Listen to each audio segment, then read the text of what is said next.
The Marvels has concluded over the weekend with the lowest box office numbers. I think there are like, what, around 100 million now, 140, 150 million. I don't know the data, and who cares? We knew this was going to happen. We knew this was going to bomb. We knew that it was going to do poorly. We just knew it. I mean, let's look at the writing on the wall here. From everything from the articles to Brie Larson saying she doesn't want to do this anymore, to the fact that there were rumors of some, bickering going on behind the scenes and, the reshoots and everything combined, this was going to be a complete disaster. And yet, I come after seeing the movie thinking to myself, this is a turning point. This is a turning point in the entire MCU franchise. I go to the movies with my girlfriend. And at first we were going to go bowling, but we decided to go see the Marvels because curiosity. Curiosity actually hit us.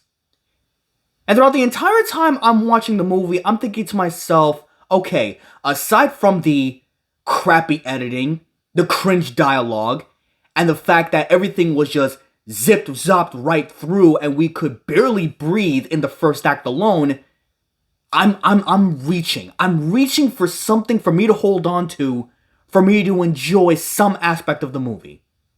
And I did. I enjoyed the cat scene. Not many people love cats. I love cats. That's just me. I enjoyed Miss Marvel. Iman Vellani's performance as Miss Marvel is actually pretty good because of the fact that she is actually a diehard fan of the entire product. Like many people are. You can say that she's actually the representation of the audience as a whole because we got into thinking to ourselves, you know what? Even if this movie does poorly, let us enjoy something. Something. And yeah, we come away with this. And then, as if things didn't get any worse, the marketing aspect decided to spoil a blue figure to appear in the movie. As a desperate attempt for us to actually go and watch this movie, knowing full well that they would increase their ticket sales. So, if you did not want to watch over an hour and 40 minutes for this movie, you could have seen that part of the trailer alone, 2 parts of the trailer alone, and it would have given you everything that you needed.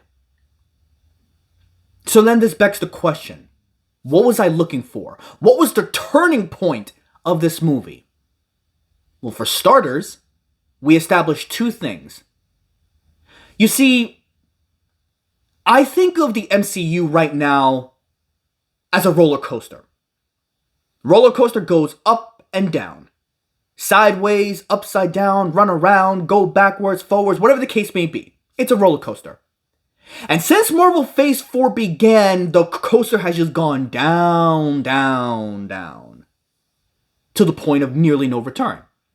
Sure, it came back up a few times. Spider-Man No Way Home, Guardians of the Galaxy Volume 3.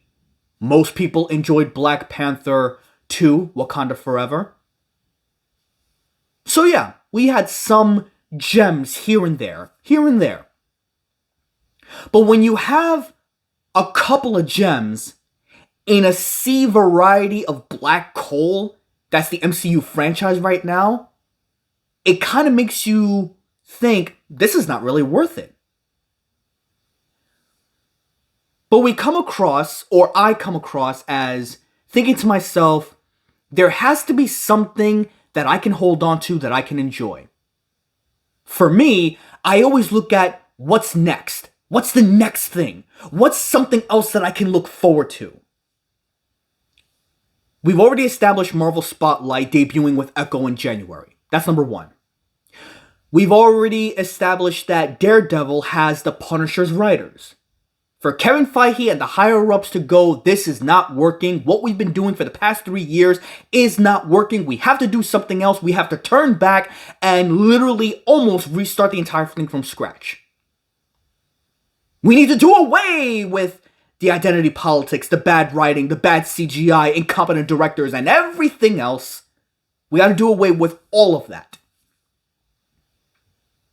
Which brings to my question, what else can I look forward to after watching a movie like this?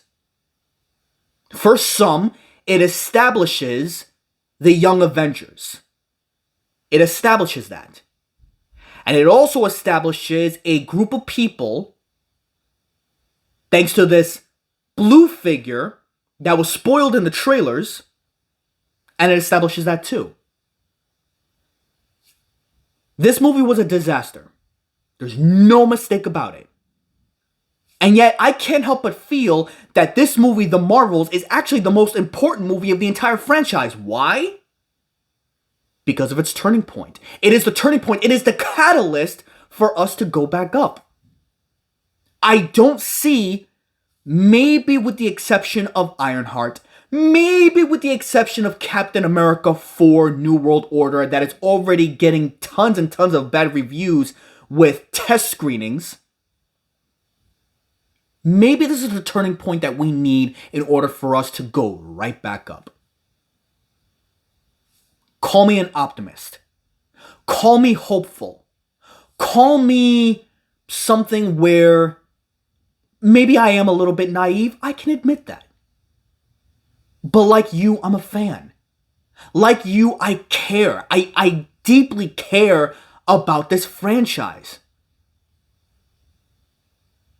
And the reality is, we come across these things knowing we would be disappointed, knowing that maybe we can find some enjoyment, and maybe, just maybe, we can do what we can to look for the next best thing.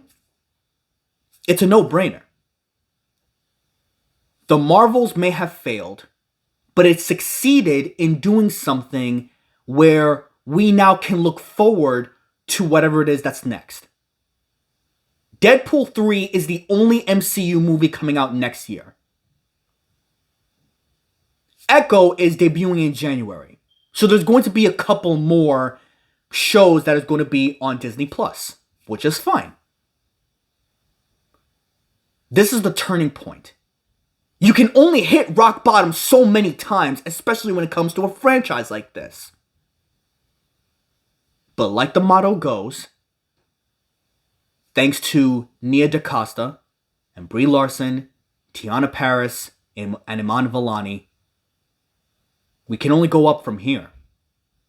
It's like the motto goes, higher, further, faster.